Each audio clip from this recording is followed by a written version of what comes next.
Yeah.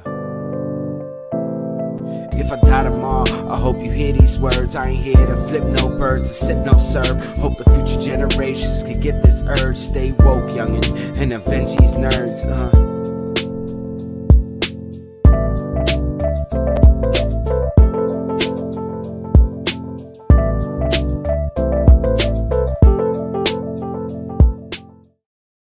Ear. Tango Tuesday. What? Why? Why do you start that way? I don't even know what he said. I don't want to know what he said, but like I said tango. You know, you gotta do the tango, the mambo, dancing number one.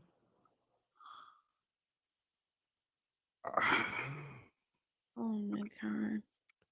Okay, starting over. How was everybody's Hi, weekend? how are we? I'm good. I'm chilling. Yeah, I'm confused. Well, you look like you've been through some stuff. I have been. Got a leak in my kitchen, so that's been fun. Hola, friends. Hola. What's up? What's up? How What's are up, you? homie? I'm good. I'm good. You guys have started minute and a half. Okay, not bad. Literally, like you coming Just in. started perfect time. literally after Seabass. Yeah, you Never missed. mind. I won't even entertain it. Oh, he talked about Rebel Moon. No, No, we have not yet. Because no, you and wanna I know wouldn't why? care anyway. Nope, not yet, not at all. What you're gonna It's ask not about important. my weekend? Nope. You're gonna ask about my weekend? Did no one ask about No, his weekend? Seabass started us off being weird. Yeah. Wait, what? As No, always. I just said Oh, Tuesday tango. We're gonna tango right No, now with that's the not what you. X-Men. Wow. That's not what. Okay, it doesn't matter. Okay, so Law, how was your weekend again? Yeah. It was a Yeah. weekend. I'm trying to like come back from everything. Let's see, what did I do this weekend? I caught up with the crew, family game night / poker night. Caught up with the crew and whatnot. I haven't seen them in like 3 years or something like that. Did you lose money? Oh, wow. I lost $20. I literally just went for the buy-in and then had a real hot streak. I was literally top chips, and then the niece was just going crazy, and we were like, yeah, no one's taking her down, because she was just doing like crazy like all-ins, and everyone was like, we can't, like, never mind. Like, so I figured, I said that's my penance for not being there that long, because I've never not made a final 3, but I made it to the final 4, so I don't feel that's bad. Cool. Yeah, you know. All But right. otherwise, All right. not too bad of a weekend. Caught up with everybody. That was Dave and the crew, so it was good to see them. Dave the Wave. Dave the Wave. So yeah, it was a good old I know time. who that is. He You comes do. in every once in a while. Yes, in the you comments, do. Dave. Yeah. He always has dad jokes. And I'll say, hey, Cuzzo. Oh, Christ. okay. I know She doesn't. She doesn't remember. She doesn't remember. She don't Nope. remember. Nope. She Not knows. even a She little bit. knows I know Hugo. Steady. She knows Aurelis. She knows Yes. Steady. Yes. That's it. That's all she knows. She just knows 3 people in our comments. No, Pong and Pong, yes, Pong. Hey, you go. No, yeah, said and you go. George. Yep. See, there we go. You know, there's people I know. And Steady. Steady. And We said that Steady already. already. Yep. We said Steady already. See, the list gets longer. Okay. All right. I'm happy for you, Val. Thanks. My memory is the worst, and it's getting worse as I get older. Oh, it's so bad. Yeah. Okay. Cool. Everyone else go over their weekend? Or just No, Law? we just started. You just came in. Just started. Just We started. literally just started. You didn't miss anything, Good. my guy. Good. It's fun. How was your weekend? It was good. I don't think we did anything. No, we didn't do much. We watched finally watched Mission Impossible, the newest one, which they just keep getting better and better. I don't know how he does it, but he does it, and they keep getting better and better. It works. I know, Law, you said you had comments on Mission Impossible, yes?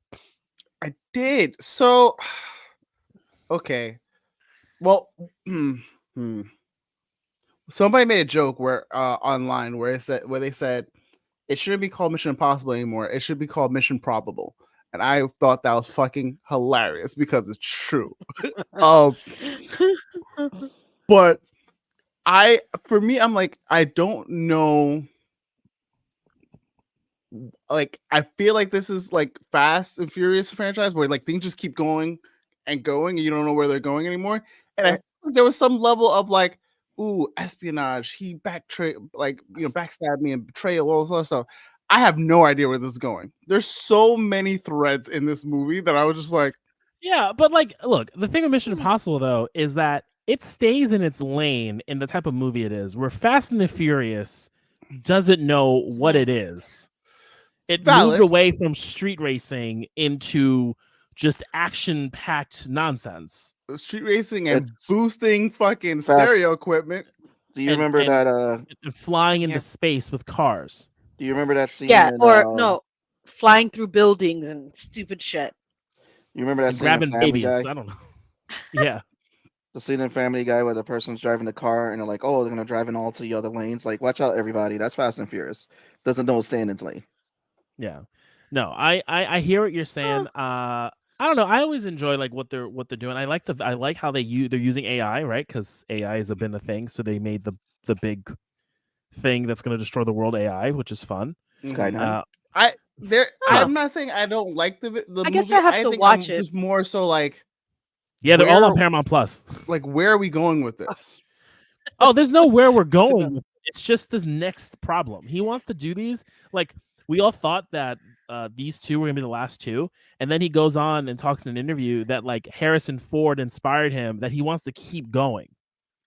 Oh wow! So like, after the sequel for this one, which comes out next year, 2025, which we thought was gonna be the last one of Ethan Hunt. It's like if Harrison Ford. I was under the impression that he was done. Like he was gonna keep. No, we thought he was done too. But then he said the whole Harrison Ford, and he's been going. He's like he wants to do this. He wants to keep going. I'm sure he'll do another fucking Top Gun. I mean, like, but again, Top Gun Maverick was incredible. I still haven't seen. Was he in that? By the way, yeah. I still haven't seen it. You know, it's the sequel to the first Top Gun. Yeah. Okay. I forgot. I literally started watching Top Gun the other day. And then I was like, no. And then I did Roadhouse. Nah, man, watch Maverick. Maverick is good. Yeah, I heard Maverick was Top Gun Maverick is good. I'm not saying it's not. No, it's like one of those. It had no business being that good. Okay. Like, you know, when you do a sequel to a 90s movie and it was like, why did we need this? You know, like, or it'll be like, or like how when Rambo came back, it was like, holy God. Like, that's what this was. Okay. Yes. Yes. It's oh God. It is. It's just like it doesn't make sense. Doesn't make sense. Okay. Yeah. You know, when Tom Cruise is committed to a project, he's committed to a fucking project. Mm-hmm. What's up, Arelis? Arelis, hi. Arelis is here. Got your daily dose of mojo. Yes. Every time I hear Roadhouse, I think of Family Guy. Why? What I miss? I think there is a whole bit with that. Yeah, Family Guy does a bunch of bits for the 90s and stuff like that. Old, like, just How was the Roadhouse remake? Roadhouse was it good? movie? Yeah, so I never watched the first one. Like, I wasn't. It's a remake or it's a sequel? It's a remake. Okay. So like, I just didn't really, like have a lot of investment in it as a lot of other people did. But I enjoyed it. It was fun. Conor McGregor plays the perfect douchebag. Post Malone is in it for all of 2 seconds, which I was kind of sad at because I was like, oh, he's gonna call him later. Doesn't call him. Jake Gyllenhaal, you believe he can body someone because that nigga is a fucking house. Sorry. Listen, the whole Bronx that's come out of me, my bad, but he was huge. I don't know if you guys saw him in like Southpaw or anything, but I saw him in Southpaw. He's bigger than that. Yeah. Because in Southpaw, he's Oh. like, Oh, Val, you got a he's fan of the big but jacket. lean. He's big but lean, but Thank you, Alex. the jacket I is had fire. to wear it for the show tonight. I had to wear it for the show tonight because you guys gave in and fed my excitement from last week, and I appreciate it. And so I'm excited. Indeed. Yes. Val, how was your weekend? He's like, moving on. Did you go see your bartender friend? I actually did go to my bar. Okay. I saw a few friends. I actually made 2 new friends. Fun. These ladies, right. I mean, it's so great. And oh, you're being, is that No, I'm being no, I mean it. Like making friends past 35 is fucking a goal, man. It's great. so freaking hard to do? But the girls are It's both not from fun. New I York. don't recommend. Don't It's do really that. not fun. And I don't know if it's gonna go anything past a drunk day at the bar. I don't know. But anyway, it was cool. I bought the 3rd commendum of Invincible, so I got all 3. I'm happy. I'm pretty sure I pronounced that wrong. Oh yeah, I'm gotten pretty far. I've gotten I got a decent bit. The compendium? Yes, thank you. Wait, the compendium. I didn't do that. I'm on the second trade back. Jesus Second or Christ. third. Damn, you really you were serious about it. I didn't. Oh wait, Law. Did you get to the panels when Omni-Man kills them all, and you're like, oh, it's about to go down? Oh yeah, I'm there. I literally just passed that, and I'm like, oh shit. Yeah, it's a change. There's an artist shift later. Like there's an artist change in Invincible, so you get those first couple of chapters, and then there's an artist shift. The way they played all the characters now, like in the show versus the comic, totally different. I was like, yes, yeah. I mean, it made it more relevant to the times. Mm-hmm. So they're tropes. Absolutely. They're all tropes at that. I mean, like aside from the main characters, but all the side characters, they're all tropes. Like that's why his girlfriend doesn't mean anything in the comic. His first girlfriend. Yeah. She's trash. Anyway, 3rd compendium. Yes, I bought all. So now I have the 3rd one. I'm gonna finish that. I started reading Solo Leveling. I'm already in chapter 17. Okay. How do you feel? How are you feeling? I'm enjoying it. It's a quick read. It's a quick read. I'm enjoying it. Splash pages, lots of cool action colors, and and it's great doing it this way because you already have a visual of the animation of it, and so in my mind it's like pieces itself together, re-seeing it, right? Mm-hmm. Yeah, I'm probably gonna get through that quicker and then return back to Invincible and say it's probably trumping that. It's a faster read. Yeah. I'm also currently in the 2nd book of Aragon Eldest. Eldest is good. Yeah. So Eldest is I good. just started that one. That's my audiobook I'm doing right now. I'm doing Solo Leveling on my phone, and and I just work a lot. That's my life, It's great. Gotta fund the lifestyle. I understand. Yeah. All right. Seabass, how was your weekend? We all reluctantly ask. Yeah. I had a really great weekend. This weekend's been pretty awesome. I did a lot of stuff aside from work. So picked up What If Aliens from Marvel. Okay, is that new? Yeah, this is issue 2. I'm waiting for issue 1 to come in. They pre-ordered it for me. Nice. And there's going to be a 3rd issue. So actually, Paul Reiser, who played the character that's in the cover, so it's a reimagining of Aliens 2. Oh, and it's dope. like Okay. what if.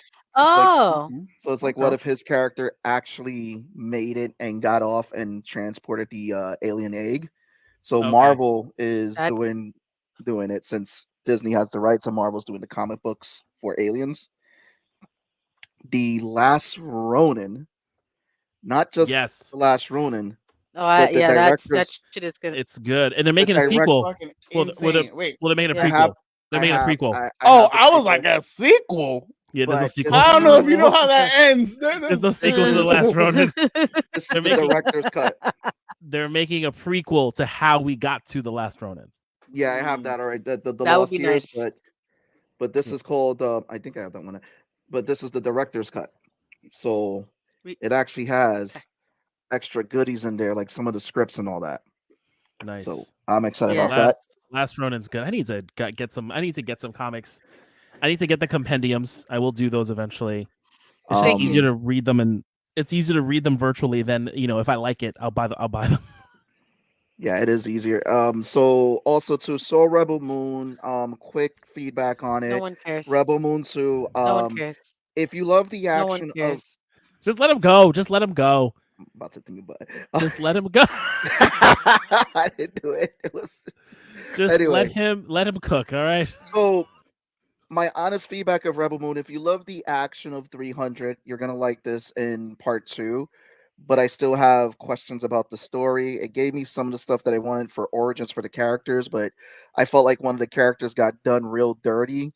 Who I thought was supposed to be one of the badass characters, and again, it just shows that male directors don't know how to write female characters at some point. But not all male directors, but Zack Snyder. I mean, I don't care about spoiling it for people, but it's like this. It's like you have her in the final fight scene with the big bad who returns from part 1. Mm-hmm. They're fighting on a falling ship, which it was reminiscent to.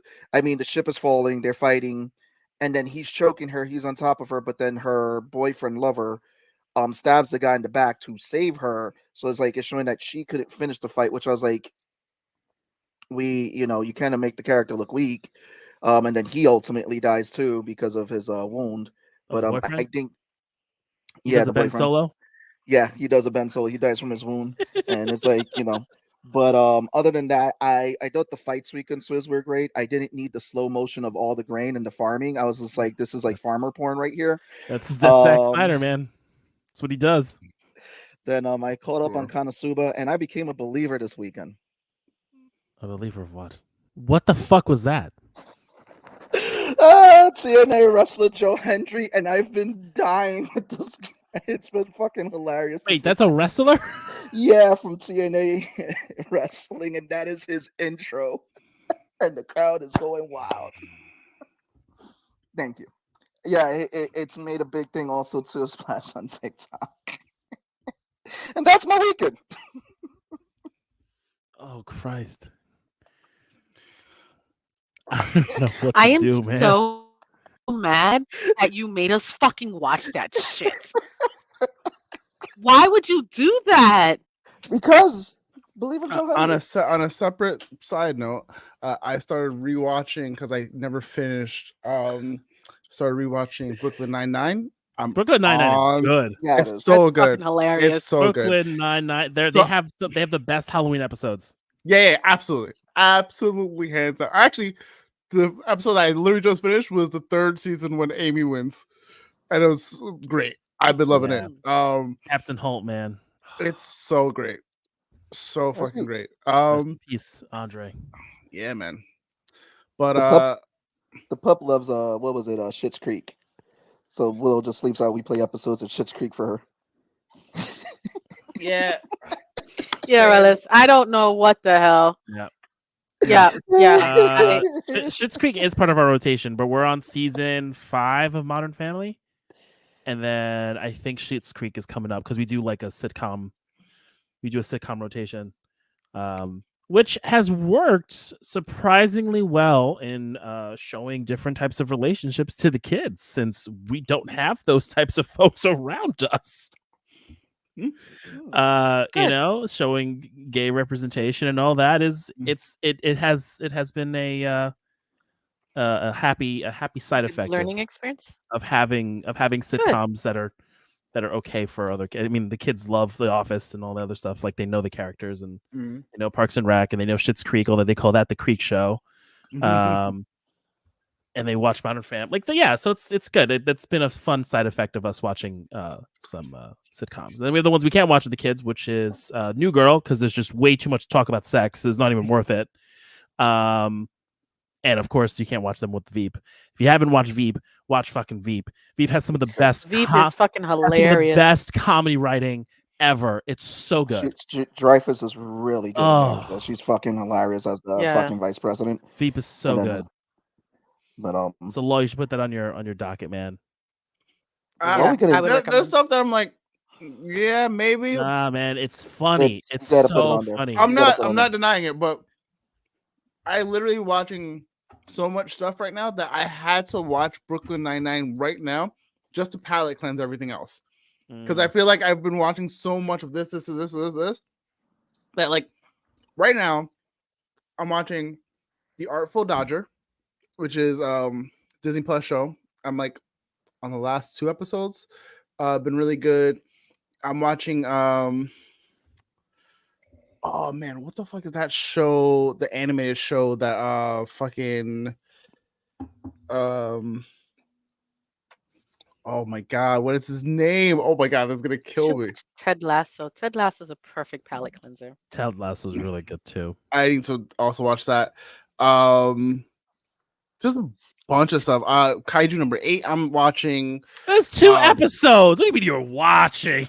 It's 2 episodes of Kaiju number 8. It's on the list. Like literally, that means it's just whatever's on the list. Way you right made it now. seem like it's a backlog. No. It's 2 fucking episodes. What about Shogun? Yeah, what about Shogun? I haven't started Shogun yet. Shame. Did you watch the season finale, Val? Not yet. Okay. Last episode, man. Well, yeah.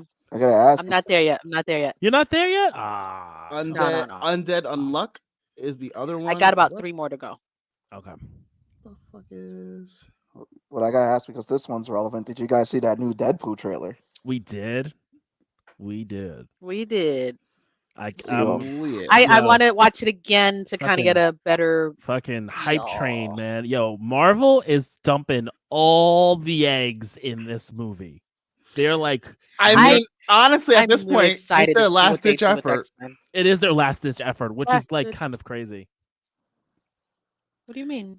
Well, because remember, all the movies and the shows. It's been waves of hit miss, just on ratings and revenue, not just based off like fans generally liking it, right? So Marvel's go that well, Guardians of the Galaxy that well, and Thor 4 like they've been going like back and forth of hit miss, and so it felt like they're putting all their eggs in the basket of bringing us Deadpool, bringing us Wolverine, and doing this whole thing to kind of get us juiced for Marvel. So when we come back, we're ready for. I think it's gonna Fantastic Four and all the other things. I think it's gonna be a nice transition but what's funny though is in this trailer, did you catch the Doctor Strange portal? Yeah, how could you miss it? That's another fun one. They're jumping out of Pym Falls. Oh yeah, Pym's. Yes, they are. It's like, oh my god, that was just that's fucking phenomenal. That whole scene is like you see the helmet come up and you see it's like no, that's a big ass skull. Like oh shit, that's fucking that's fucking yeah. Did you see Azazel? Ant-Man. Yep, Azazel, Lady Deathstrike. There's rumors that that was possibly. That's why I love New Rockstars. Yeah, it says Sabretooth was in that scene. New Rockstars. Pyro. Yeah, they do the breakdown. Well, we know Pyro's there just from the first trailer. The funny thing is, like, that scene where they're walking and you see the stores just like behind them. One of the stores says Left Field's feet. Yep, because he can't draw feet. Rob Liefeld can't draw feet. Yep, he can draw abs and pockets. He draws 8 packs sometimes. That part. But no, it gets you excited because like you have X-Men 97 and then you have this trailer and just the hints that they're throwing in speculation is that this is the Wolverine from the Fox X-Men universe. And we're seeing that at the end, this is why we're seeing a lot of those villains come back. But it's going to be interesting to tell that story. Someone was like, because he's gone back and forth in the past of trying to prevent mutant kind from dying out, like in Age of Apocalypse, like not Age of Apocalypse, Days of Future Past. Days of Future Past. Then they're saying like this is probably ultimate failure because that scene of him just like sitting there and you see all these stones, they were like, that's a nod to another issue of X-Men where it's him in the field and it's all like the gravestones of different various X-Men. So it's just a lot of fun stuff that's nods to like stuff back into the comics and everything and to the movies. There was a lot of stuff. And then the poster, they were saying that it was a nod to Logan, the last movie that he played Wolverine in. Oh yeah. Yes, the holding hands because X20 because actress Delphine is holding his hand in the in that. Yes. That movie is going to be epic. I'm really excited. Like I'm juiced for it. I'm not even like I'm not gonna lie. It just that Marvel's like banking on this being the hit of hits that they need for this phase. Oh yeah. Also, too, Right. I mean, I think. we gotta go ahead, Val. No, go ahead. No, I was gonna say we got bits and pieces of Cassandra Nova in the trailer. I mean, she's the big bad. Mm-hmm. I don't know much about her, but I obviously I saw her. I was like, oh, I'm gonna do my. Charles killed her in the womb, and in the Who sewer did she that? rebuilt herself. Yeah. That's what that's like all I twin. that's all I know about her. But that's Literally. essentially what happens. Yeah, she's literally Charles's twin, and he killed her when they were like in the womb before she was even born, and because of her psychic ability, was able to save herself and comes back, and she has a vendetta against him. Like it's a really weird story, but definitely Charles's unborn twin. Yep. Charles has like the weirdest fucking family. Like they Yep. all have Oh, weird yeah. fucking families, but like just Oh, yeah. between him and Juggernaut, like they got real Fucking fucked up. Charles. They could have got And his married in son, the family. Legion's another issue for Yeah. him too. I mean, Listen. he has quite a Legion is a whole mess of his own doing, like problem after problem after like a multitude of problems. We're not gonna touch that with a 30-foot pole. We're just gonna leave that in the box where it belongs. All right. Speaking of X-Men, I will say real quick that I want to watch Legion over again because I the FX show. yeah, it was really good, and then I like fell off around like the last fell season, off. and I think it no, fell the off show because like fell off itself. really. Yeah, I feel I like would- it just became too weird and not fully understood, and they strayed away from what it was intended to be. I mean, was it? But it wasn't connected, so I think it's kind of hard just to. It wasn't connected, but I think they were trying to connect it to like that New Mutants because it was around the same time. Yeah. Oh my Movie that god. didn't do well. The That New that got Mutants movie straight- that kept like it's coming out, and it It was finally, straight released to Hulu. yeah, it was straight released to Hulu. The first horror movie of the Marvel world. Shut up. Macy Williams in a Marvel movie. The casting was really dope. No, But it I was didn't fine. watch- I think the I casting was didn't- done I very didn't watch well. it. I didn't watch it, but Didn't It watch was- it. it was- Never gonna watch Wow. it. Disrespectful, guys. It Okay? was- No, I it's- watched How is that Alright. disrespect? Yo, Val, you need to stop because with it's a Marvel movie. Stop. It's not a Marvel Stop movie. it. It's a Stop. Fox movie. Like I didn't even It's a like the Fox. last X-Men Yo. movie I watched was Apocalypse, and I just wanted to watch it because of what they did Ivan to my Ooze. boy Apocalypse. Ivan Yo, Ooze. like let me Yeah, let me I didn't me even talk, watch the Dark Phoenix one they did after. Let me talk to Val wasn't and bad. It Steve wasn't Ass. great. Y'all need to stop going to bat and fucking champion. Like I am going to like sit and die on this hill of I gotta watch all these Marvel movies because they're Marvel movies. I am Or I dying gotta on watch- that hill forever. I'm always gonna Excuse me, watch it's them my wanna- all. you turn. wanna It's my watch- turn. It's my you- turn, and I'm you- trying no. to teach you a lesson. This I'm is gonna say right now, this is the your only intervention. reason why she's gonna die in this hill is because most of them are gonna show up in Secret Wars, and she's gonna be like, "You see, I fucking told you." That's what she's waiting on. She's fucking waiting on. She's waiting for Battle World to show up and for us to get the most ridiculous version of Avengers Assemble, and all these Fox random ass characters are Oh, gonna show up. She And could that's gonna be like, have "I fucking told you." Morbius. Like, look, I told you, it's Morbius Morbius. I told you it It's matters. Morphin time. It matters. All of it matters. It all matters. Madam Web was here. At that point, she was Y'all recast. both of y'all need help. Both of y'all need You gotta help. point the other way, man. No, I just No, I I'm need- pointing the right You're way. point- But we're seeing it the wrong No, way. you're not. You're right. Yep. How are y'all seeing it the different Because way? our thing reflects. What? I don't know, but you're pointing in the wrong direction. Point There you go. this way. That's it. There you go. That's it. Either you way, go. how is it? Yeah, I 'cause, mirrored myself. like in my eyes, I'm pointing left, but on the screen, I'm pointing right. you Yeah. I'm you pointing. cannot- This is pointing left for me. I'm pointing That's left. pointing right. Yep, you're pointing right. I'm pointing left, and I'm pointing left. Yeah, Val's pointing left. I'm pointing at I'm someone. pulling And up in our- real I'm life, pulling I'm up our pointing stream left. right now because I'm just All right, cut this nonsense. Because We I need fixed to- my thing. We need to discuss. Who's We on need to, first? we need to Yes, discuss yes. X-Men. Okay. X-Men 7. Okay, and I just want to say, because I finally watched everything. I'm caught up. Oh man, yo, I got. Do you understand no, how I felt no, last week? no, not the episode 5. That shit was traumatic, but not like that. I'm talking about when that song came on. Right? I Right? got Oh my like God. so many Goosies. goosebumps when that fucking song came on. And it was like it's the 4K UHD uplifted Oh my version. I was God. like, yo, I can't handle this right now.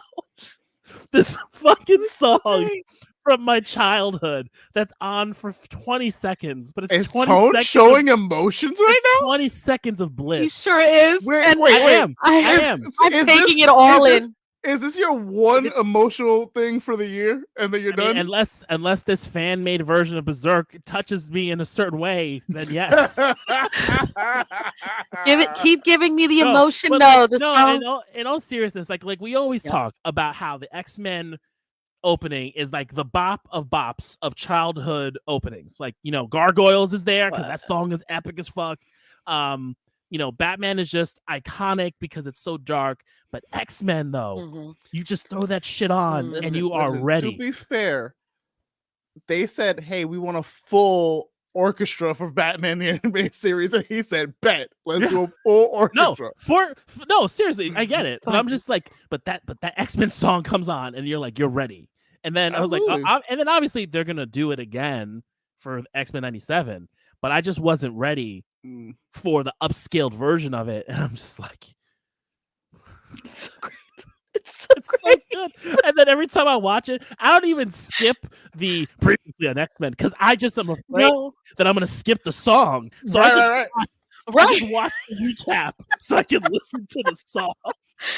So You can't miss it ever. You can't miss the song. Like, it's just it got me so juiced for this fucking show, and I didn't know I needed to be that juiced for X-Men '97. But my goodness. Yeah. My goodness. So speaking of the intro, did you notice that with every episode, they're always updating the scenes that are on the intro? Yes. They're updating everything. That's also why it's fun to watch. Yeah. And each episode is slightly different. Like the way they change it up based on what happened. So like when in the switch with Jean, you see a different version, or the switch. I'm sure with the next time with Storm, we're gonna see a different version. So I'm fucking loving every second of it. We saw Nightcrawler come in when Magneto. I was like, oh my god, Magneto! Like Magneto's entrance. I was juiced when I saw Magneto's entrance in episode 2. And then we get new morph. We get Bishop. Bishop was never there before. They changed. Oh my god. Yeah. So it's like let's get into it. Val, to me, my X-Men. Wow. I was gonna say, Val, you want to do the honors for us? Yeah, 3 different men saying my X-Men. So it picks up literally where 97 left off, right? Where everybody thinks Professor X died, but he actually went out into space because Lilandra was trying to save him or whatever. But anyone who'd never watched the original wouldn't know that until episode 6. So let's backpedal a little bit. But we see Cyclops trying to come along and take over and live up to Xavier's dream. We see a very pregnant Jean Grey, right? We also get a Roberto da Costa, who's the new Jubilee in this particular episode, right? And it's just fucking great. What's his? So I don't read all the comics for X-Men. So what is Roberto's X-Men name or Sunspot? Sunspot. Okay. Yeah. Okay. He's Sunspot. He's got solar energy waves. Heat space powers, pretty much. Okay. Yeah. Okay. Yeah. Freaking awesome. I think that'll be a nice little opener if they do like a spin-off New Mutants, eventually go with X-Force because he was one of those members.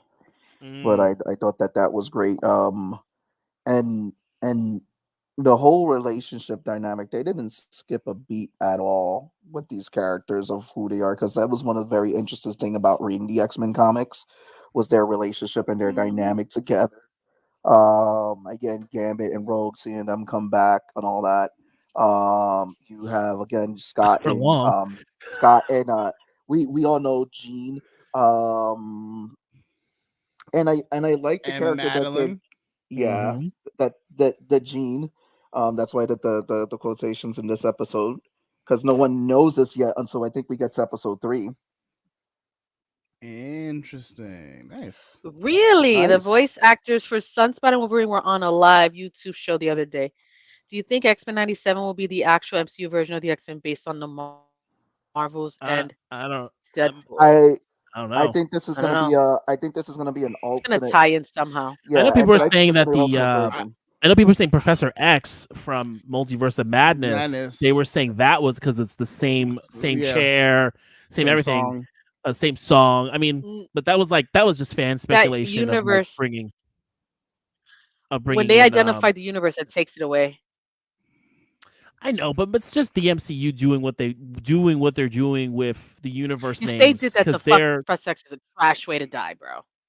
No, I don't think it is. I'm just remembering people. That was just kind of a people are still speculating that we're not 616 and we're 1099, whatever it is. Yeah, it's not 616. The main 616 is the main the comic universe, which was established in the Marvel handbooks. Tell that to Feige. X-Men 97 is most likely probably an alternate. There goes your headset. Do you hear me now? Yeah, you said X-Men 97 is most likely in the Ultimate Universe. Yeah, it's in its own universe. Own universe. Yeah, it's in its own universe because you would see that it was Captain Carter too. Carter is still alive in What If, but she died in Multiverse of Madness. So you have different versions of Carter that are out there. Yep. But potentially the Beast we saw in Marvels could be TV show Beast because of the white coat and everything. Right. Granted, I'm sure he's worn a white coat all the time, but they're just trying to feed us nuggets here to kind of connect everything together. Yeah. I think pieces of the animation will be factored in at some point in the actual MCU world, but they're probably gonna give us a brand new universe. Do you think they will retcon this due to time traveling? Retcon this series? I would be pissed, but maybe just retconning MCU and trying to figure everything out in the sacred timeline and what Deadpool's gonna be doing, because everyone's trying to figure out like when is Deadpool happening, right? Like, is it happening after Loki's Yggdrasil, or is it happening before that? Because they are supposed to be getting the sacred timeline, which they had said at CinemaCon. So speculation is that this is taking place. Deadpool's going to be taking place probably before Yggdrasil or during when Yggdrasil is happening. The other thing too is that I don't think they're going to retcon anything. What they're probably going to do is have this all lead into creating. I would be so happy if they retcon Gambit's death. That was such an emotional experience. Actually, I would like, and this is just this, if they were to bring him back from the dead by Apocalypse, because remember, later in the comics, he was also a horseman of Apocalypse. Right. Or if anyone's been reading the more recent ways, if they lead us into the Five Lights, especially since they fast-tracked getting Cable, showing that process, maybe we can reincarnate him. Yeah, I mean, they put the gala in this, so they kind of been combining stuff if you look at it. Yeah. So who knows what it just feels like. They're taking years of X-Men content that has come out after the show and are kind of throwing it in there. That's my only gripe of this series so far. They're taking really big storylines and condensing it way too quickly. Like the Madeline Pryor story obviously happens very different in the comic books, but it's also a much larger story, and we got it in one episode, which I don't mind, but I also hope that it's for a reason. That's my only gripe on this series so far, but I'm getting ahead of myself. I mean, it could be too of just like them honestly giving us the greatest hits of X-Men lore and content and putting it in the animation, because that's what they're able to do. And everyone's kind of been wanting to know what they're going to do. They were hyping it all up. And then eventually, potentially taking these characters and becoming MCU canon.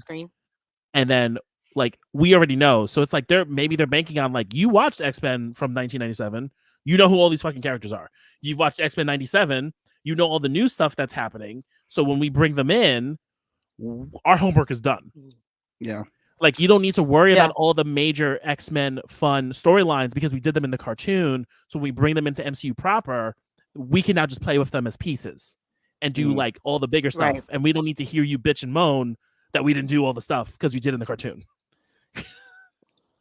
Yeah, but also like it's not that it's lazy, but it also like there's so many characters and so many stories that they're just throwing a lot of them in.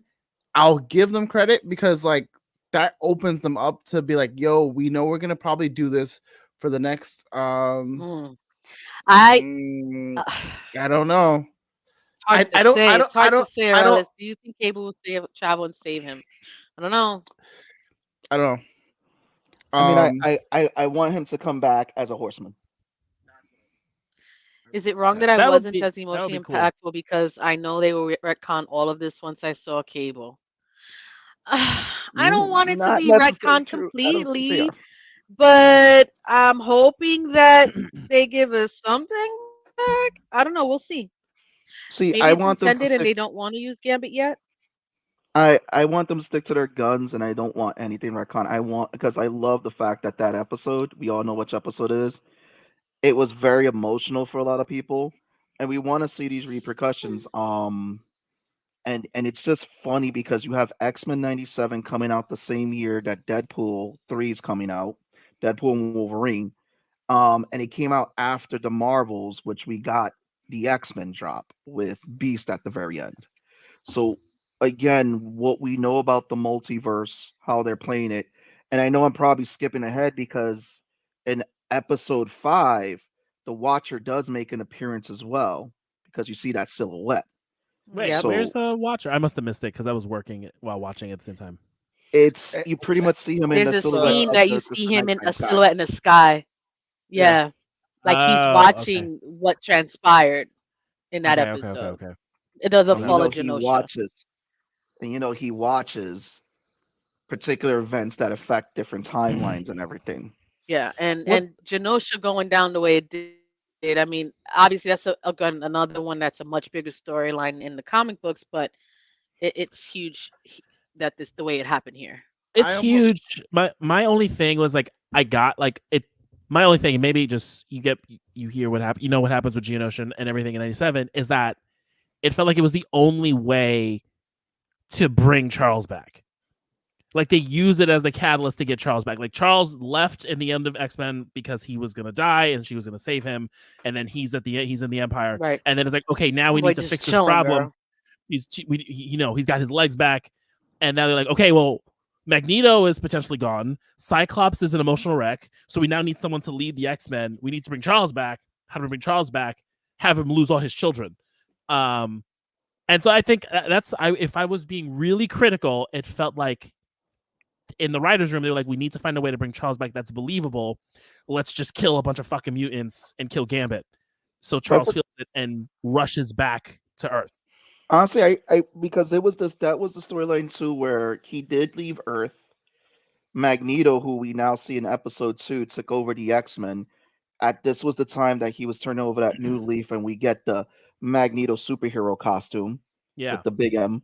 Mm-hmm. I forget at that point when did they bring him back. So I think what they're doing is that they're using current updated stories to throw it in. What I feel like this first season's doing, from what little I know of what the comic book verse of like post the last series was, they're gonna set this up to have multiple stories, because to be fair, almost any kind of like cartoon that we saw growing up, especially X-Men, had multiple subplots going on at the same time. Like there was no way to like just do a one beat story with one major villain. There was always going to be another villain. I mean, there's always going to be another problem. So I don't see this being a situation where they're rushing through and just throwing a bunch of stuff in too fast that we're just gonna be like, oh, like they're gonna burn itself out. But they're establishing stuff for the audience who's been waiting for this, and we're getting it, and now we're like, okay. I essentially feel like they're gonna like give us all this, and then give us like a crazy finale, and then be like, cool. Now we play the slow game, and then they start like building out the like X-Force and X-Force, yeah, all these other teams and all these we get other a things. little tease of X Factor as well. They could also do Excalibur. Well, it's X Factor. I know made an appearance in the original series for one episode. That was the episode with Iceman. And then we got the tease again with the Forge coming out. You see the picture, you see them in the background, you see Polaris and things of that nature. But definitely can utilize more of the different storylines. I'm not thinking that it's being rushed. I feel like there's more that can be given, is what I'm saying. Especially knowing the stories in the books. I'm not expecting it to be exactly like the books. However, they can do some more with it, is what I just would prefer certain storylines not being rushed in one episode. Mm-hmm. Give me your parts. Do you feel like that story in the case of Madeline Pryor? Because I think from what little I know, I'm talking about sprinkles that I know. What makes it's juicy? Well, let me I'll ask you this, because from what little I know, the sprinkles of information I know, that plays into the Mr. Sinister like bigger story point. And then Madeline also has another like story that's coming like down the pipeline. Like this isn't the end of like that. Like that wrapped up like a story really quickly, but like it gets crazier because of where it's heading with her. Well, does that make sense? So in the comic books, the thing is, in the original storyline, he did not think Madeline Pryor was Jean Grey. Homeboy left the X-Men, went to freaking Alaska because he was mourning Jean Grey, meets Madeline, marries her there, and then finds out after, because of their uncanny resemblance, oh my God, she's actually a clone. After he finds out that Jean Grey is actually alive, he leaves her and his kid to then go back to the X-Men to try to get back with Jean after he married someone else and had a baby. Scott is kind of like a fucked up individual and not a great dad. They made him more better in the show. The whole thing that happens with I heard they made him better in the comics though too, because I know people hated him back in the day and people love him now. For you.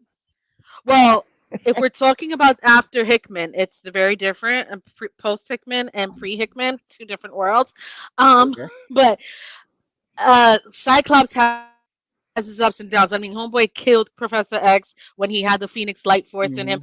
There's a lot that Cyclops has done over the years because he's a jealous little bitch. But he tries, I guess. My nephew is like, he would never speak ill about Scott Jamal Summers ever again, because that's how much he's that dude. He was like, he's absolutely that guy. No, he is that guy, but at the same time, obviously it's what, how many years has Marvel been around? 80 years now? 90 years, whatever it is. I would 60s. Say what, 80? Batman had its 25th anniversary a couple years ago, so I would say 80. Yeah, I would say about 80 years, right? Yeah. And over the years, different writers, different storylines, they've changed things up, and Cyclops has done some fucked up shit along the way. Oh yeah, it's a lot.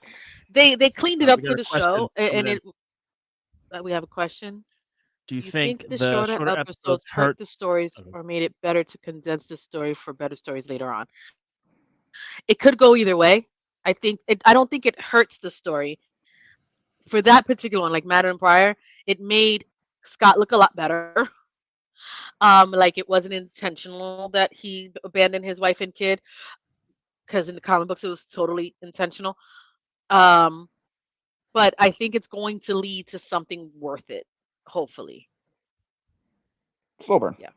I think what we're gonna get is that we're getting the short spurts of storytelling where we're getting the think about it like those shows where it's like we have like Supernatural. You have the one thing condensed for that episode, but there's a longer story that's still happening for that season. And it's like when you get to episode 6, we see the return of Sinister. We get Mr. Sinister in episode 3, and I feel like what they're doing is that they're doing short-term storytelling with each episode, but long-term storytelling throughout the whole season. Where it's like when we get to that season finale, we're gonna be like, "Oh shit!" Um, but again, it brings us back to the political aspect of X-Men and number 2 when Magneto goes to speak in front of the UN because of his war crimes and everything. Mm-hmm.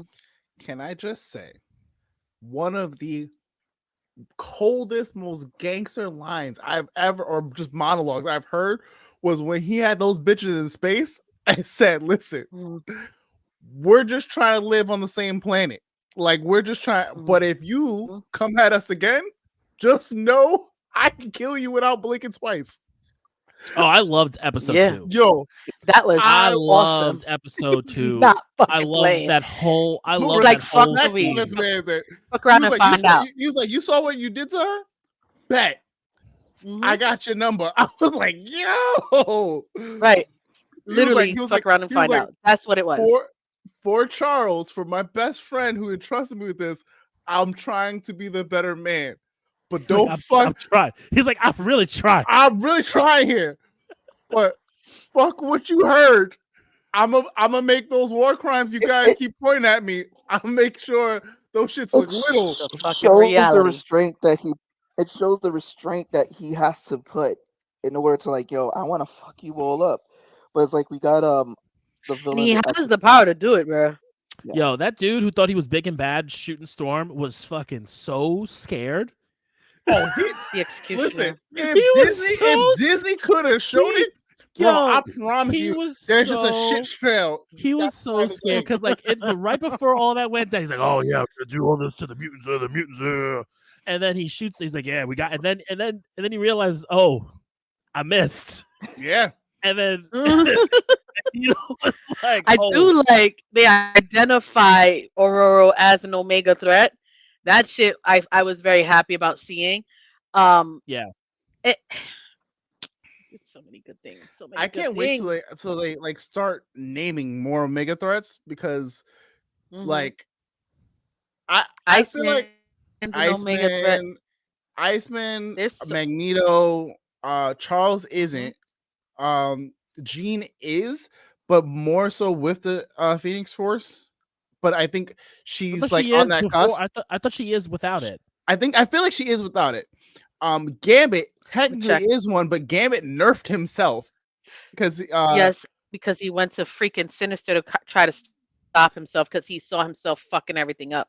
Yeah, because I think he saw himself as one of the one of the Horsemen.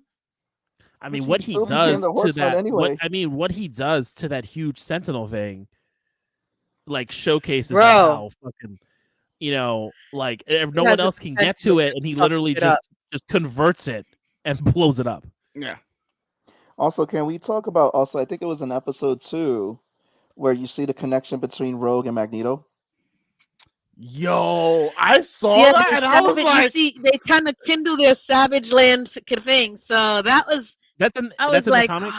Yeah, they're gonna give it to us. Yeah. So there's some issues where she and Magneto were stranded on the Savage Land, and they have a situationship. Yeah. But I kind of like how they had an entanglement. We're the only ones here, so we're gonna make this happen. But it's interesting. Just you, me, and the dinosaurs. Right. And then they find he's one of the few people she can actually touch without killing. Yeah, I think it was like his powers that he was able to use it to create a protective layer from her using her powers on him. But it's like I kind of like how they did it, where it was like it talked about her time in the Brotherhood before the X-Men when she was on that team. Yeah. And Remy's like all hurt and all that, and Morph doesn't help with it. Wait, he's Morph like does pushing not the- help. He's Morph pushing is- the- Morph does nothing but clown him. No, Morph does not help. Morph doesn't Oh. help. Also, like I know we're talking serious stuff, but I love in the first episode when like you show with Cyclops showing up and he literally does the call an ambulance, but not for me. Oh my god, that was great. That and was then fucking and then amazing.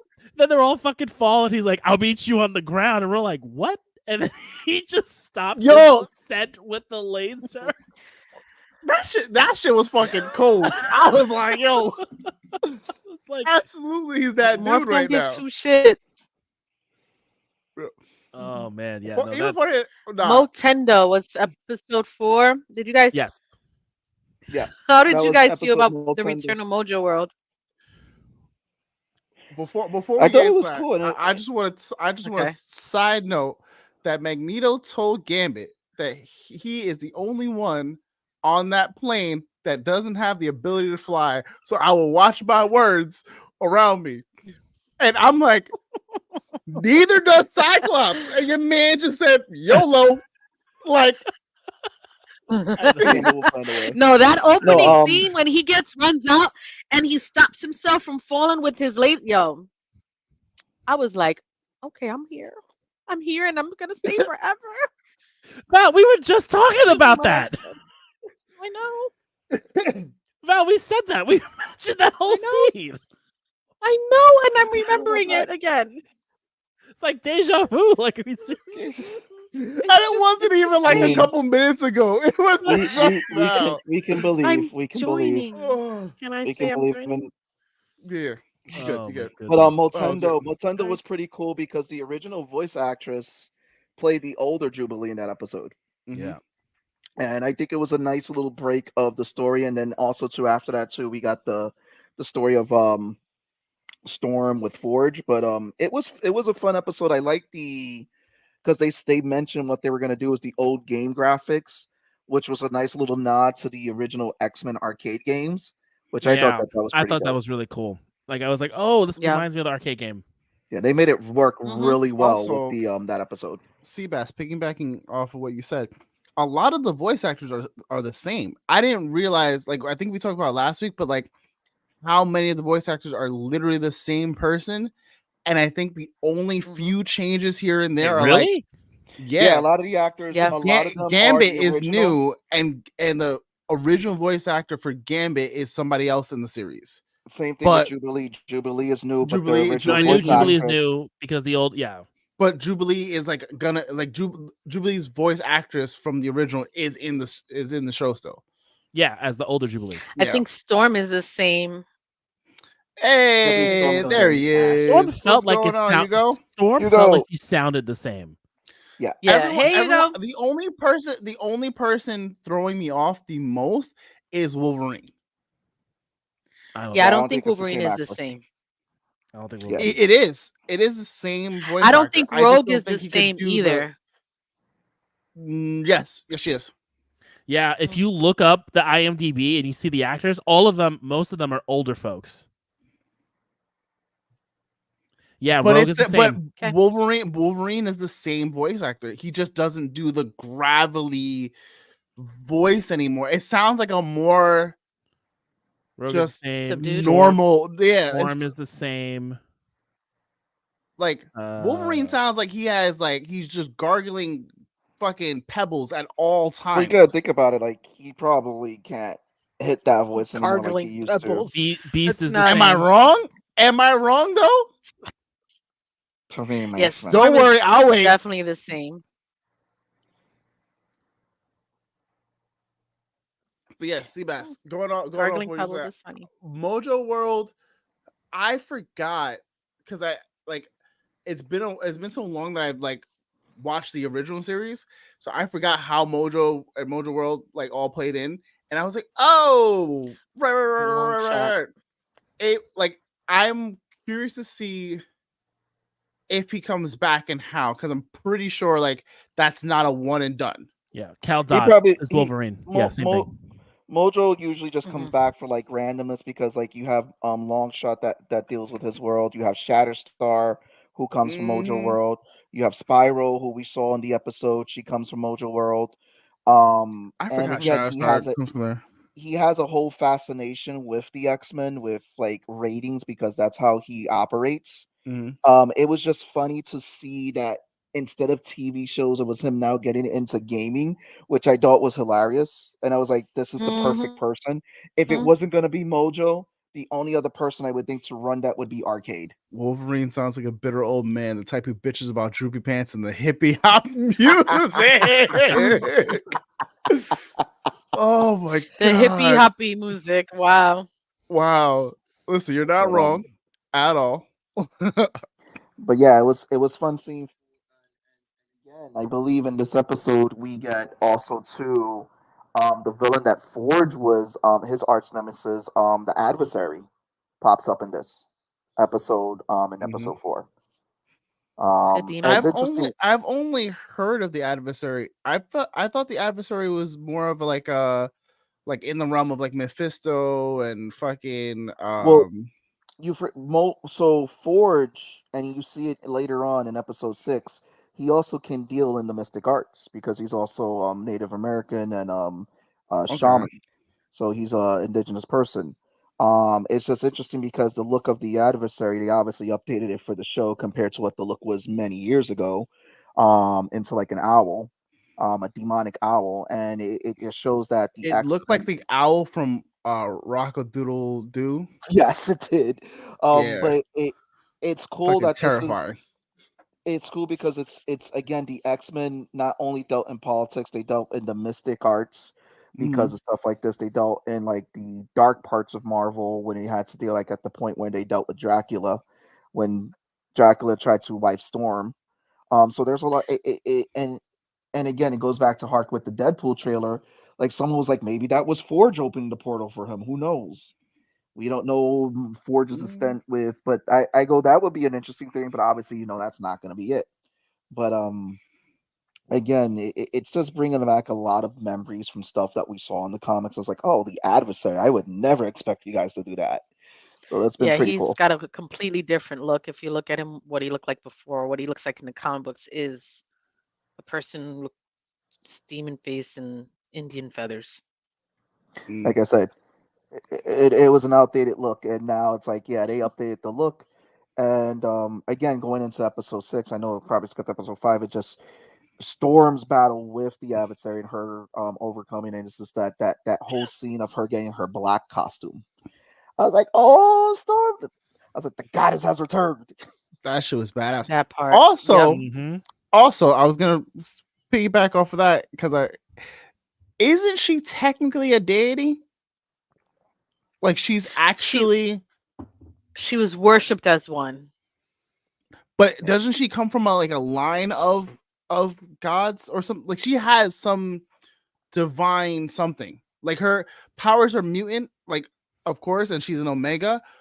But I feel like she actually is some level of godliness. Unless they literally just revered to her as that as a god, then cool. No, she was. Yeah, she was revered as a goddess, and especially because she was so young and able to manipulate the weather. Like they utilized that, and because she can do that, but I don't think she was actually a descendant of a god or a god. I'd have to look that up. I could be something. I feel like that was when they talked about it. This is me not reading Marvel comics, but also knowing too many bits and pieces. So now I'm trying to put it together. It was when she was still dating or married to T'Challa. So they treated her as a goddess, not that she was one, though. And they had to annul that marriage. Right. Because there's a storyline where the mutants become. Let's see. She's favored by an elder goddess. Right.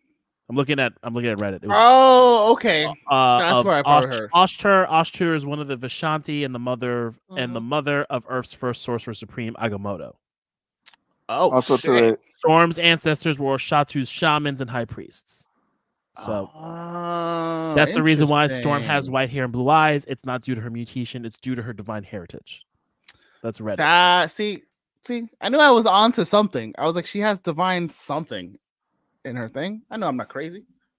Also, too, she was one of the few able to pick up Thor's hammer in Marvel versus DC.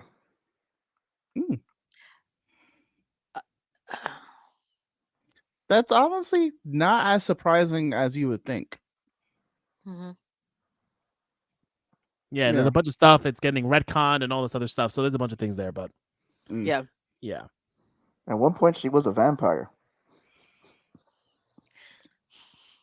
I'm telling you, Marvel had some stuff.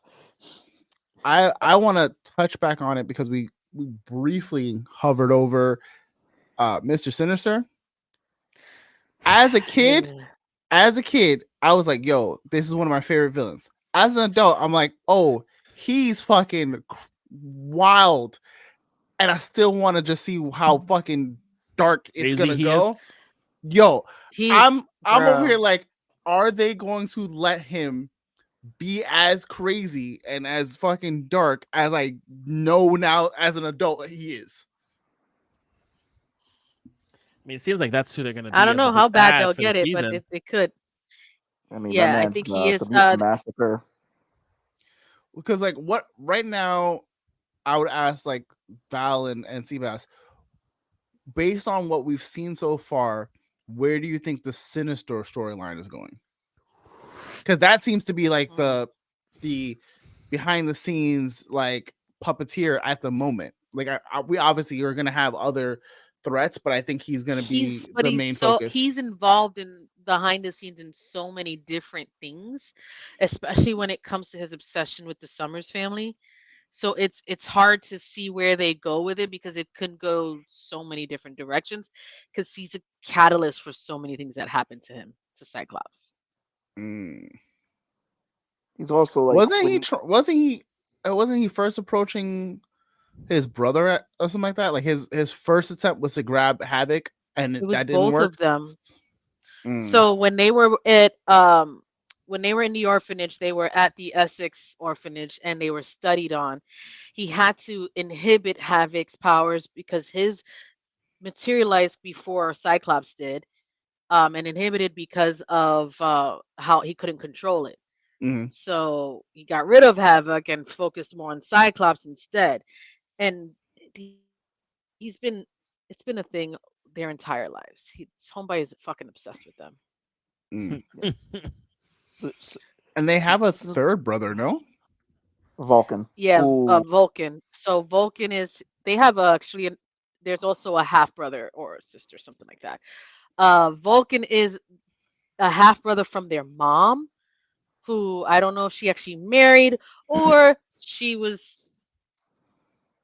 They used, so it's a weird story because apparently she was pregnant at the death of their parents, and the king of the Shi'ar Empire at the time, who actually kidnapped Corsair and their mom, extracted the fetus, used his blood to kind of like grow it and use Vulcan's powers in the Summers line, and then he didn't know that they didn't know that was his brother all this time. So Val, did you notice that Vulcan made a brief cameo appearance in episode 6?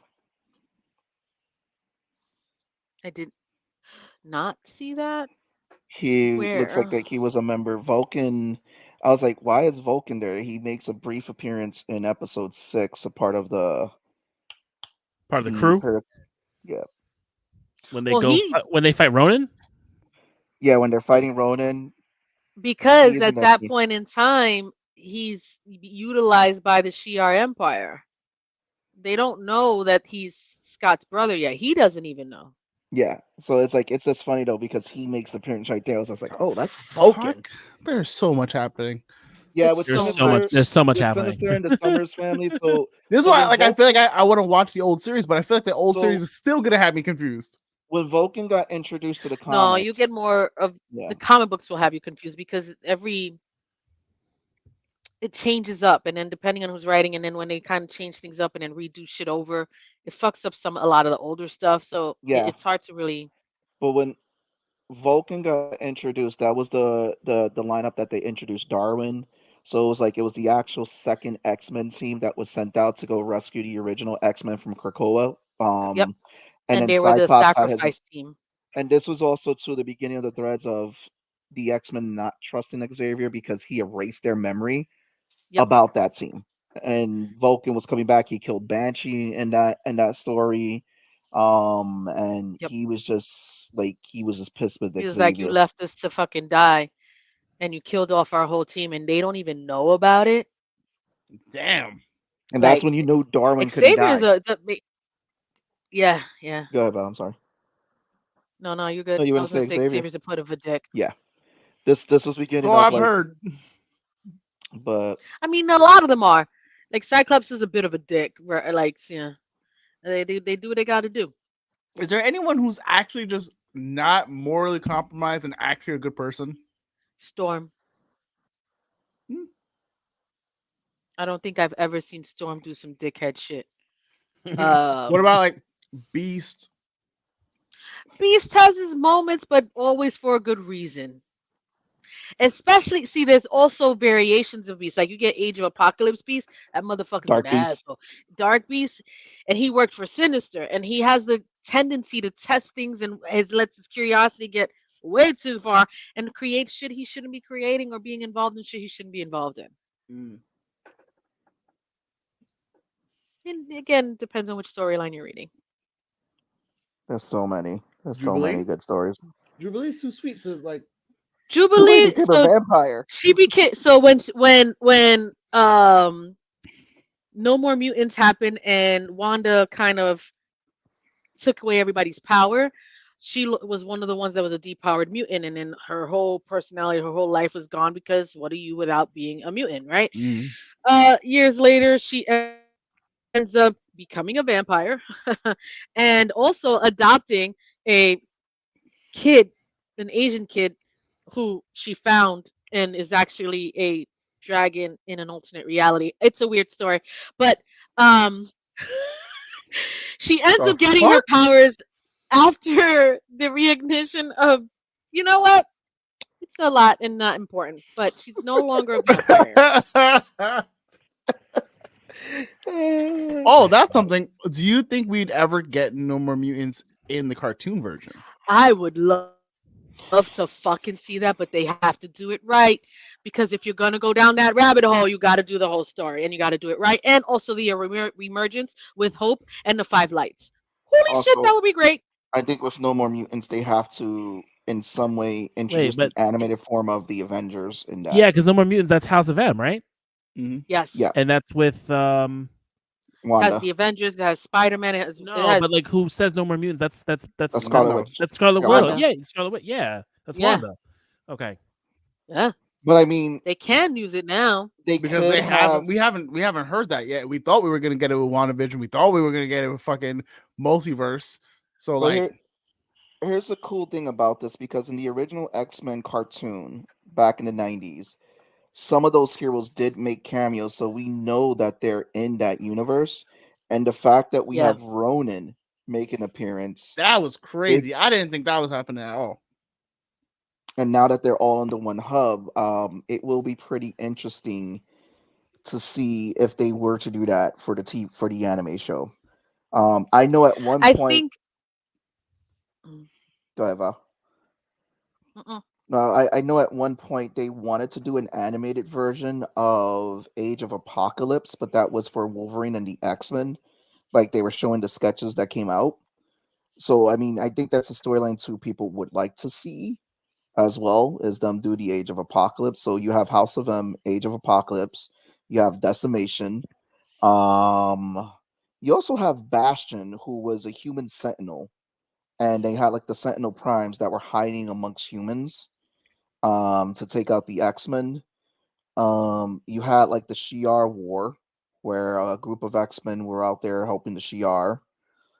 So there's a lot of stuff that they can pull to do for the X-Men, and that's not even including Executioner Song. That's not including Extinction Agenda. And it's just there's just so much now that they can do with X-Men. So with all the much. books, Generation X, X Yes. Factor. You have Mutant X, which was Havoc going X into an Force. ultimate dimension that Storm was a vampire. He was married to Madeline Pryor. Iceman was his powers was affected by Loki. You couldn't touch him. If you touched him, you died. Beast was known as Beastling, so his mutation was different, and Angel was known as the Fallen. It would be interesting if we see some variation of that. So there's just a lot of stuff that they can pull. And if they do multiple man, his detective agency and NYX, which is coming back to the comics. X Factor. I would love to see X Factor's Multiple Man's X Factor. That group was pretty awesome. That would give us like a Jessica Jones feel, and they can definitely do a live action version of that. I also would really love to see Wolverine's X Force, the team that Ooh, goes out and kills by no means, like handles some shit. You know what I mean? that That works. has Deadpool on it. That has Psylocke on it. That had Angel. That would be the team. You know what I mean? But there's so many different iterations of each X-Men team that you've got years of fucking content. Mhm. It could go at so many different ways. We just don't Honestly, need the. this is a great way to finally get those comic book stories in, establish them as it is now, like Tone said, and then like if you want to pull them from this to the big screen, you can. I feel like that's what they did with the Mhm. Netflix shows. Now that they've now Yeah. retconned a lot of it, so I think it's gonna be one of those things where we're gonna see a lot of stories play out. We might see some like They branches didn't. and like what have you, but I'm very curious to see how far down that rabbit hole they're gonna go, They didn't. because the creator of the old Spider-Man series said he's down if Disney's down They to didn't come back. retcon the. They didn't retcon the Netflix shows. They officially came out saying that they're canon. They're part of the Well, yeah, they're that's what canon that lift, yeah. Yeah. they yeah. Sorry, that's what I meant. But I mean, I think that that was the original thing. So because the whole TV shit is just really crazy at the time. I believe when it came down to the Netflix shows, they originally were going to be canon, but then there was a separation of TV and Mhm. studio, and then so they're like, they're we have them in the now, and we have everything under one studio again. Might as well make them canon. The ones I don't think are going to be canon was like Agents of Shield, the Inhumans, those shows that came out, and all Agent the other Fox TV Carter shows. is still A TBD. Yeah, Agent Carter still to you can kind of fit that to be canon because it's still like happening in that earlier age in Marvel, but yeah, it's still to be determined. But it's it's just really weird that how that happened, and it was just I think it was like a lot of spite. They're like, well, we're gonna do our thing. We're gonna make the Inhumans and the X-Men. We're gonna do it's like they were just doing some really off the wall stuff at Marvel TV before Feige took over it. All right. Yeah, that part. So the question for the gang is, based on what we've been seeing, and based on what we remember from when we grew up, and our comic book knowledge, there's 3 episodes left. Seven, no, there's 4 episodes left. So 7, 8, 9, It's and 10. 10. It's 10 Yeah, episode season. yeah. So we have Bright Eyes. Cyclops focuses the X-Men on finding Bolivar Trask. However, when the team locates the Sentinel Inventor, they realize they've all been played by a mastermind. I'm guessing that is Mr. Sinister. Then you have 3 episodes, part 1, 2, and 3 of Tolerance is Extinction. X-Men must unite to face a new threat. X-Men work to settle a score before it's too late. The X-Men's dream is put to the test as mutant-human relations reach a tipping point. Tolerance. The Hmm. only thing I could assume with that is Magneto going back to his villainous ways of what happened on Genosha. Yeah. Yeah. Yeah, I don't think they're gonna keep, especially because Charles is coming back. Yeah. Because I think he's gonna be what calms everything down and stops the shit. because it was after that storyline. So when Magneto got his superhero outfit, he goes back to being who he is. After giving when Charles came back, that's when he formed like the acolytes, the asteroid M. And it's just like you get that with the whole like Jim Lee run and all that later on. Yeah. So he I mean, returns back. I mean, it makes sense. I mean, I think it makes sense because Magneto gave Peace a chance, and he tried, and then he Mr. legit Sinister, tried. He absolutely tried. And then Mr. Sinister essentially was orchestrated the whole thing, obviously, but he's just gonna be like, I'm not doing this anymore. It's always some other He's villain. like, and then also, I think also the fact of the matter is too is that Charles comes back, that pressure of being that person is gone, right? Like Magneto, yeah, Magneto's literally doing this because it's the last will and testament of his best friend, and he's like, okay, for his memory, I'm gonna do this. Then Genosha happens. Then his best friend comes back, and he's like, well, what the fuck am I doing this for? Yeah, they still hate us. I don't really need to do this anymore because you're here now. So I'm going to go back to doing my thing because clearly your way sucks. Yeah, you just killed everybody. We just got to, we were so big on getting us into the United Nations and we just killed half the population. You want to know what I want them to do? I do want them to animate the conversation that Scott Summers had with Steve Rogers about how he said how the Avengers never helped out in mutant issues and everything. That's in Avengers Avengers versus X-Men. That series is worth a fucking animation. Seriously, it's a great. That shit is so good. He's like, y'all never gave a shit about us. Fuck out of here. We've been handling shit on our own, saving your asses, and now you care? Why? Because y'all don't want us to have that power? Fuck you, Cyclops. That's when Cyclops becomes like super like mutants. Yeah, because he becomes leader of Genosha. Because they were down. Right? Yeah, so after they were down to like 97, like 100 mutants all over the world. This was after House of M. After House of M, so many of them died. So many of them depowered. So many of them killed themselves because they were depowered, and they were down to like 97 fucking mutants worldwide. So he was trying to collect them all to keep them safe, put them in the island of the remnants of Genosha, and then they find out Phoenix is coming back. And the Avengers try to step in and was like, nah, chill. Y'all can't have that power because the last time you did, Jean Grey killed people, practically blew up Manhattan. And Cyclops was like, fuck you. This is what we need to get our people back because the Phoenix is literally rebirth. Fuck you. We're getting our shit because that's what belongs to us. And Captain America was like, nah. So they go to space. They fight up there. And instead of one person, because they were trying to get Hope to get the Phoenix power, who is because I think she was like the first mutant born. She was the first natural born mutant since House of M, and she got her mutant power emerged at birth as opposed to in adolescence like most mutants do. So they try to get Hope, the Phoenix power, to go into Hope, and instead it splits into 5 mutants, which Storm, because of Tony Stark, Cyclops. Yeah, Tony Stark tries to blow the shit up. And then Storm, Cyclops, Colossus, White Queen, and who else got the Phoenix power? Was Magic. 5 of them. It was Magic. Yeah. So now they think they hot shit. And isn't that is that when he kills Xavier though? Yeah. Yes. So what happens is each time one of them the Phoenix leaves one of them, it goes into another one and makes them stronger. Wasn't Namor one of them too? It was Namor, not Magic. Thank you. No, it was Namor, not White Queen. White Queen did she have it? I forget. White Queen did get. No, you're right. Nope. She tried to get it through Cyclops because they were fucking around at the time because Jean Grey was dead. Because it was Cyclops. White Queen was his bitch. Cyclops was out here slinging dick. Yes, Cyclops is out here. Like he does not give a fuck. He was mentally cheating on Jean with White Queen on their but that's a whole story. But yeah, it was Magic.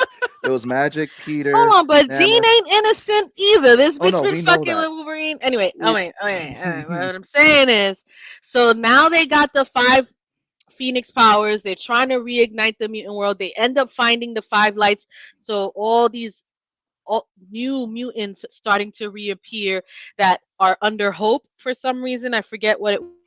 She It's had been like a the while ability since to I've read it. awaken them or something like that. It was, and she beat Yeah, like the first 5.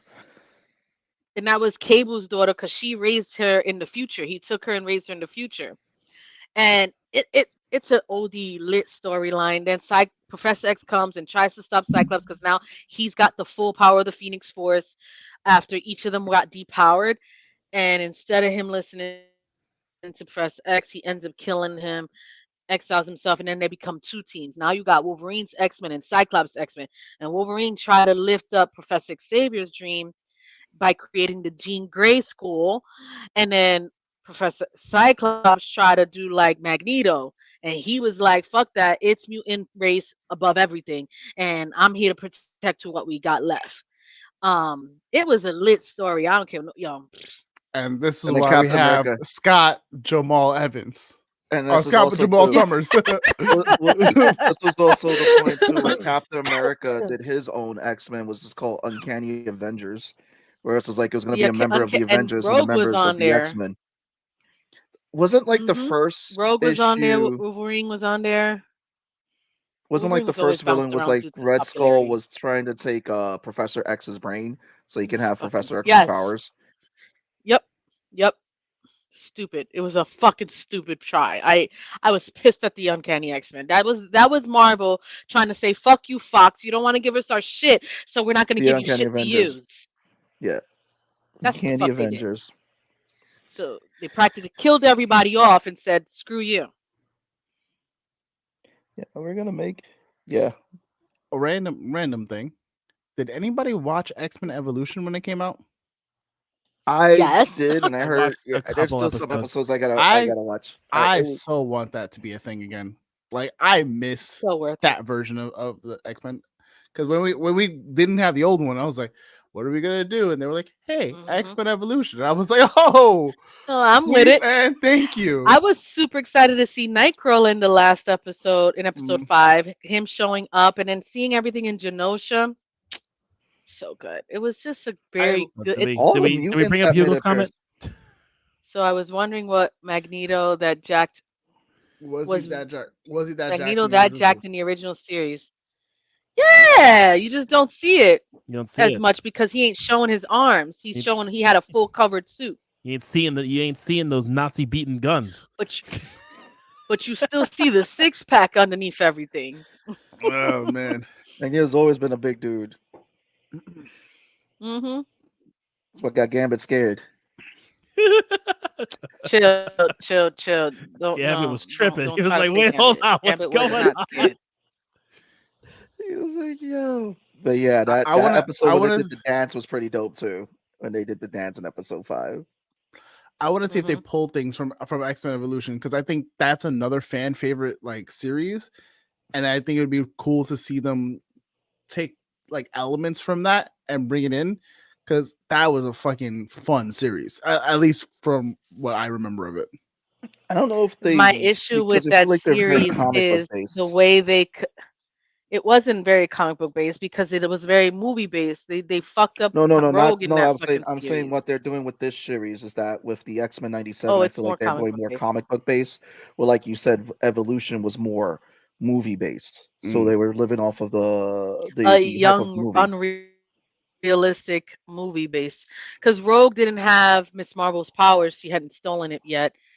And then there was no way for her to stow it in that reality because she ended up becoming good before it happened. It's just Rogue was one of my favorite characters, And and the also way too, the movies fucked her over. I liked how they explained Nightcrawler's powers in that series, though. I gotta hand them like that. In in Evolution. Hello. You lost. We lost Lal. Yeah, we lost your sound. I could see you, but I can't hear We you. can see you, but we can't hear you. Hello. Oh, there we go. Oh, we hear you now.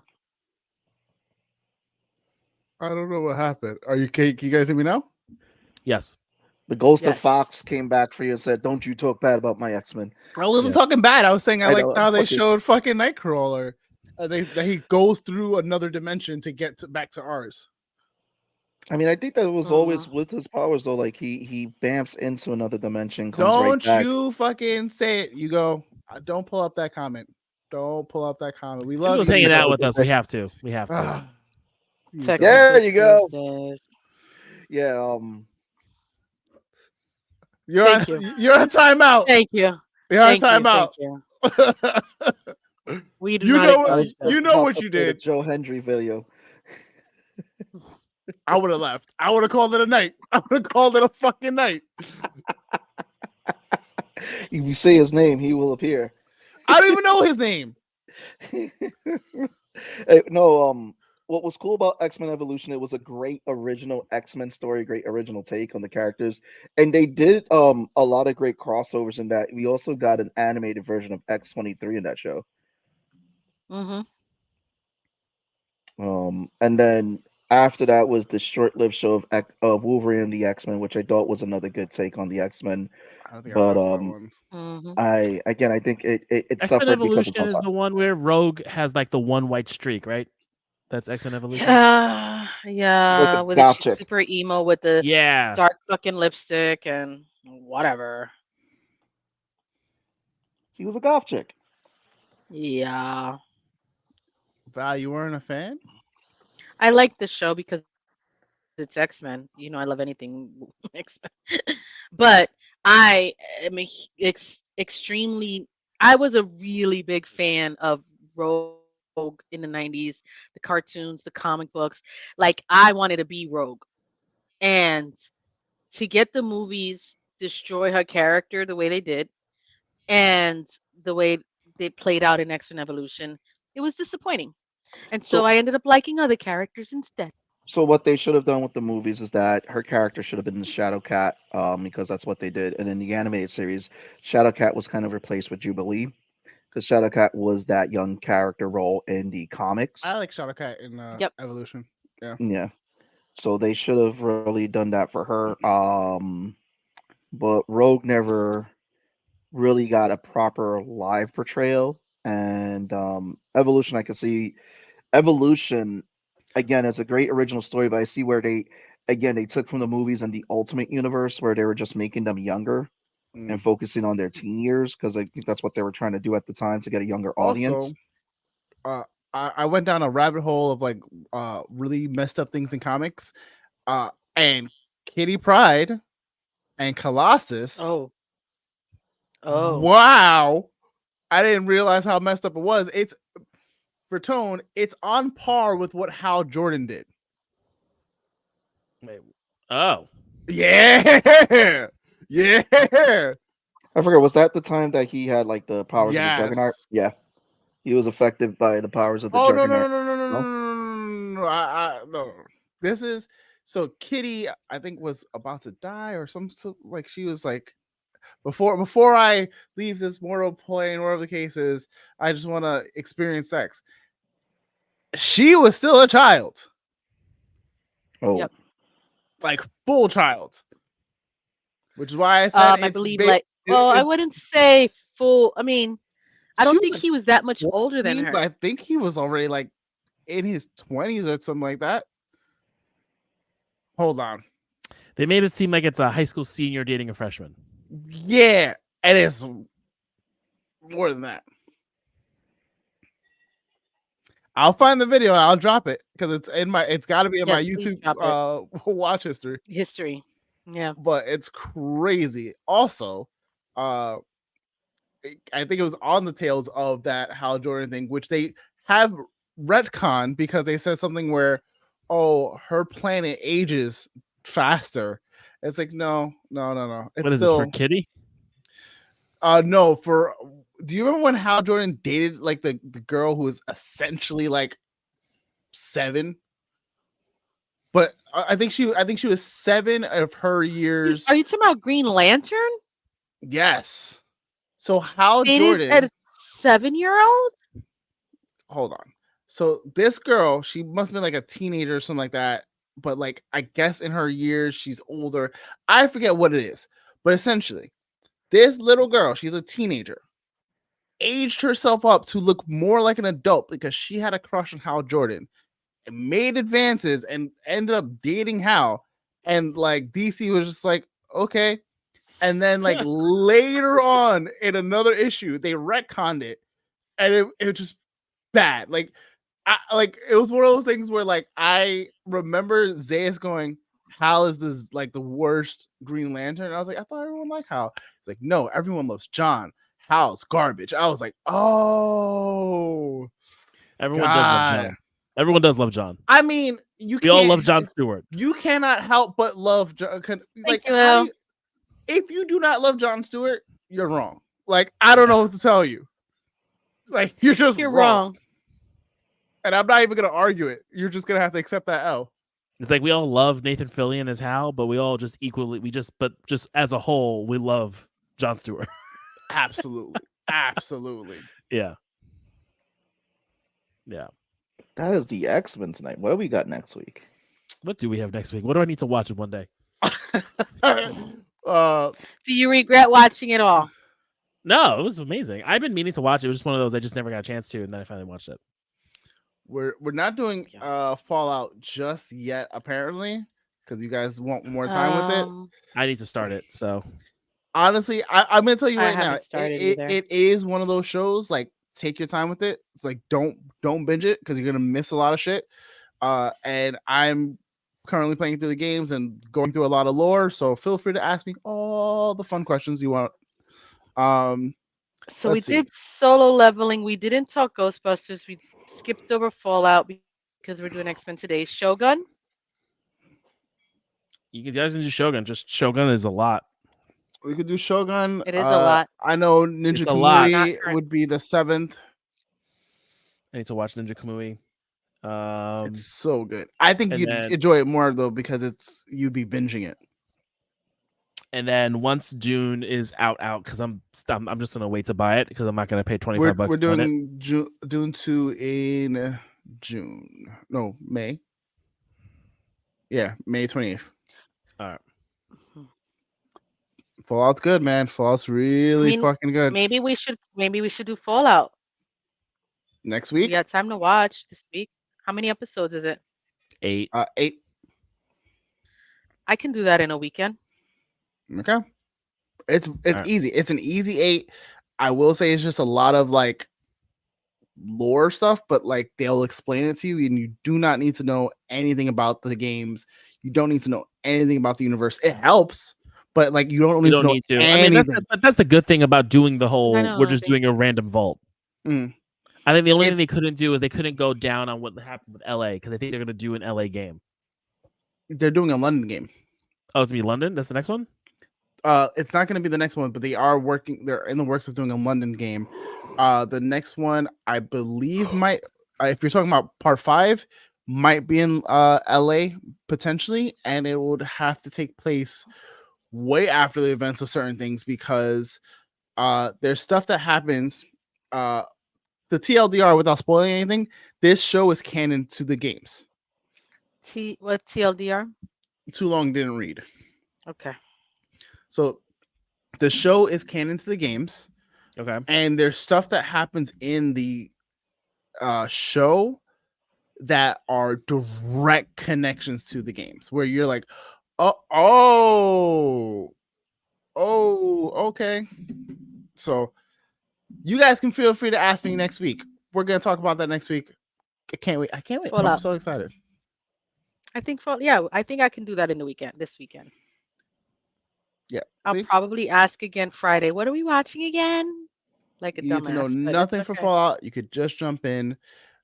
I recommend do not try to binge that show. Do not try to do it like 2 episodes at a time. Like, please, because it's sometimes it's gonna be a lot of information, or it's just gonna be a lot happening, and you're just gonna be like, "What the fuck did I just watch?" So, as someone who's a huge fan, even I did not. So watch it in 3 days, 4 days. How many episodes is it? It's 8. So break it however you want to break it down. I'm telling you, I took a week to watch it, and I avoided every spoiler. Okay. Okay. Hugo, did you watch it? That's a plan. That's a plan. 2 episodes Two each, episodes AM, each? PM, each weekend day. Yeah, that's the plan. So like 2 a.m, 2 at night, 2 a.m, 2 at night. You done? Yeah, that's what I'm Yeah, thinking. you could do it. That works. Do it that way. Seabass, you were very quiet there. Commitment. I need to hear it. Oh. I did my homework for tonight, but Oh. other plans that got me home late. No worries. I don't hear good. commitment, Seabass.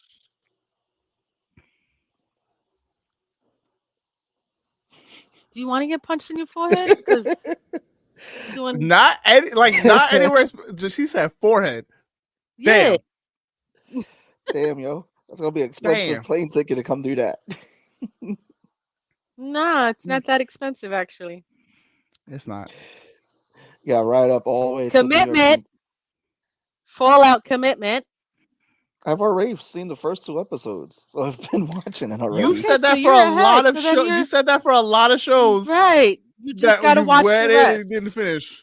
Yeah, just gotta watch the rest. Val is gonna deputize Tone to do it. There you go. He's the closest one. Boom, right in the forehead. No. I'm not as close anymore. Mhm. You're 10 You're minutes the from him. closest That's one. right. The drive. Oh, What Oh, the fuck does that mean? Oh my god. I hate But I it. It also used to found be a out- walk. It used to See- be a see- walk, you know? See, Toad's not gonna do it because I'm gonna take it to Kermit and we're gonna have cookies. They have mini cookie Mondays. Oh god. Great, perfect time to just get punched in your forehead. Yo, I've already watched the series. I want to talk about it. We need it's Uber for a fortune. Oh my god. So next That's week funny. we are talking Fallout. I'm calling it. I'm so glad that you guys are gonna be on Team Fallout because now this is another thing that I get to be like, aha, I watched it or I know the source material and this is gonna be so fucking good. It doesn't happen that often, so I get it. It doesn't. It really. I did not realize How much?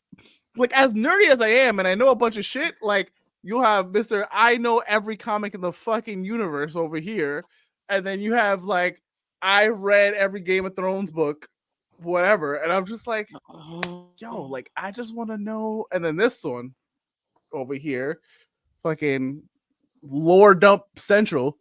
Like I'm like, oh, I read the first two issues, or I saw the first 2 episodes. I'm buying the whole box edition. Yep. Yep. I got Sounds about right. I gotta. Or I don't know it. You but got then you got a I know. couple. You got a couple. You have a It's couple. rare. Yeah, I it's mean- rare though. Like it's very rare. I don't get to flex the muscles as much as I usually do. I mean, if it comes to Batman, if it comes to Sandman, Yeah, Sandman.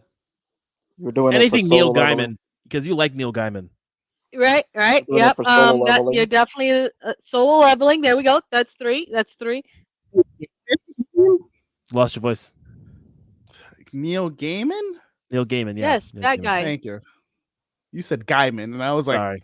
sir. That guy. It's okay. Sorry. We get it. We understood. We understood. Thank you. Fallout. Wow. No. Wait. It's coming to me. It's coming to me. Percy. Percy Jackson. Percy That's Jackson. right. Yeah. Yeah. Percy Yeah. Jackson. Well, yeah. There goes another one. You know, it was. Okay, I do have a few. Wait. I'll give myself a little bit Hugo, more credit. Hugo, it's usually Game of Thrones. That's the one for me. Yeah. And me and Val. And if Star she- Wars. Me. I And think Star we're all a little bit of Star Wars. Wars. No, once- I don't. once- I don't have the deep lore. Not. Once Val reads I don't think not the way Invincible, we do. she can join. This bus is waiting for I passengers. was a little bit ahead of everybody else. I I was I'm a little gonna bit get ahead to- of the guys. Now, Law probably will beat me with that. I'm about to catch up. For what? Yeah. Val, Yes. Yes, See, it was that's right. Percy, right? That's You right, know, Percy. yeah. Percy, Potter. I got hands for everyone. Jackson. I am not a Harry Potter person. I No, know I it. can- I know can it, but do- I Fuck, can that do was Harry me. Potter. That was me. I can. That was I can me, do Harry Potter. Okay, me and I Tone is Harry Potter. I Yeah. can do Harry Okay. Potter. Not the Harry. God, I'm not that nerdy. Liar! Bullshit. You are a fucking liar. You want to What's be on this funny show? is that when we eventually get the Aragon series, me and Seabass and now Val, because Seabass read Aragon, it's a book he actually fucking read. Yeah. I'm on Eldest now. I'm about to, bruh. I'm gonna so wait. Good. I'm gonna wait. Once I So know it's good. coming out, maybe I'll reread them because I love those books. Aragon should have been an animation or a live Saphira TV. is. You know what? Let me not even say nothing. Saphira. Everyone wants a Saphira. I mean, I the want voice one. actress they had was great, but it just the movie- Saphira was good in the movie. It was Yeah, the it's just- only good Wait, thing there's in a the movie? Yeah, it's don't It's waste not your time. good. It's not good. Don't waste your time. Wait, where's the movie? I didn't know there was a movie. Jeremy Irons plays the guy who teaches him. And what's her face? Rachel And Weisz was the voice of That's Saphira. Jeremy Irons is Scar. Yeah, Scar. I know. I'm trying to think of the movie. I didn't know there was a movie. It was a movie. It's not a great movie. What's his name? Oh my god. I can't remember his fucking name, the actor's name. He talks in a really funny way. Older guy. He's in Red. He has the pig. Oh, John Malkovich. Yes, John Malkovich. John Malkovich is Galbatorix. Holy shit, there's a bunch of people. Dimon Honsu is in here. Rachel Weisz. Yeah, Rachel Weisz does the voice for Saphira. Rachel Weisz is the voice of Saphira? Yeah. That's why I like Saphira. The guy who played Rumpelstiltskin. Yes, Once he's the Upon a villain. Time. Yeah, he's the villain. He's the shadow wizard. Ed Spielers is Aragon. Sienna then Guller is it was Arya. an- Okay. Wow. Rob. Oh, Okay. did you where are you in Eldest? Did you learn who Aragon's dad is? No, not yet. Murtaugh. I think it is Galbatorix, or Murtaugh's father. I don't know yet. I haven't. Okay. That's not in Eldest. It doesn't say it in Aragon the movie, but it does. No, you find out in Eldest. I just started Who Eldest. So okay, yeah. they were they're putting this girl as the successor to her father after he gets killed and Murtaugh gets taken. It's been a minute since I read it. She's gonna be did she do the Scar challenge yet? Where she cuts herself? Not yet. Nope. Oh, okay. Nope. Okay. Not yet. Okay, cool. Murtaugh got taken along with the twins, and her dad got killed. And now they speak to Aragon and they're like, "Yo, we need you to back us up and support us because it's all politics." And Did Aragon start training yet? What kind of training? Dragon training. No. Okay. He has to go because Arya tells him he has to go to where the elves are. Yeah, Eldest. And then he has to come back. So I'm not there yet. I'm not there yet. Yeah, he gets a whole training montage. It's good. It's really good. Okay. Yeah. Good. It's so far so good, and I did not know there was a movie. And the growth of Rowan. Where can I watch this? I don't know. You don't have to. It's not good. It's not good at all. It's not good. It's like you watch the first, I didn't know what Aragon was until I watched the first movie because I thought dragons, and then I watched this movie's. I mean, you don't know what it is. I'm a kid. I was like, this is a fun movie. But then you read the book and you're like, oh my god, this movie could have been so much more. That's usually what happens. No, but it really happens. Yeah, they missed the mark. They were gonna do the trilogy. They had the plan to do the trilogy, and then they did. Well, it's now a fourth book. Well, yeah, the fourth book just came out. Yeah, no, the fourth book came out in 2012. Inheritance. Really? Yeah. Been that long?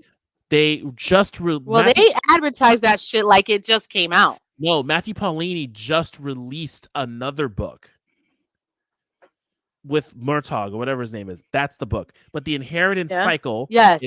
It's. You're right. You're right. It's Murtaugh. Yeah. But Inheritance with the green dragon cover Thanks. was 2012 or something like that. Yeah, no, I just bought Eldest. That's what I'm currently audio and reading, so it's get me through it quicker. But it's good. Yeah. And then I'll get Inheritance, and then I'll get Murtaugh. Yeah. Yeah, it's Eldest, then Brissinger, then Inheritance, and then you do Brissinger. Sorry. Yes. Thank you. Bazinga. Yeah. I'm probably gonna pick up all 3. Yeah, I didn't read Matt Talk. You can let me know how it is. Let me know I'm the gonna writing. get it all. Yeah. Let me know how the writing is, because Matthew, when he wrote Aragon, he was like 16. When he wrote Really Matthew Paulini wrote Aragon like 16. Holy shit. interesting. Yeah. Yeah, both him and Rick Warren and who did Percy You Jackson. They mean were both young Christopher when they did it. Paulini? Yeah. Oh, did I say Matthew? Sorry. Yeah, Yeah. Christopher Paulini. Yeah. We'll Percy remember how Jackson, he bad the wrote movie it was. young, but he wrote it in his like early third, because Rick Riordan's like 50 something. He gotta wrote it. check He it wrote out. it in his Yeah. early. Hold up. I'm gonna verify, but I could have sworn I saw. I'm about to Google Christopher Paulini. Yeah, Rick Riordan's is 59, and he wrote Percy Jackson, or at least started that process in like the late 90s. Christopher Paulini. He started his work on his first novel, Aragon, at the age of 15. But when was it actually released? I mean, starting that, it's He dragging. self-published the novel in 2002 at 18. Oh, wow. He holds the world record, Guinness World Record, for the youngest Aragon best-selling has a series author. 16% approval rating on Rotten Tomatoes. Yeah, it's bad. It's real movie. bad. It is. But you know what's not bad?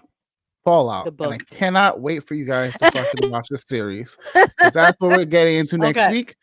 Great. And segue. Segue. Listen, I'm trying to do my best. Tone, you're gonna love Walton Goggins. I promise you, he is one of the best things of that entire series. But everybody love and enjoy the rest of your week. Have a good one. Take it easy. Yeah. Right. Yep, you're right, Hugo. We all know. I believe in. All right. I believe in.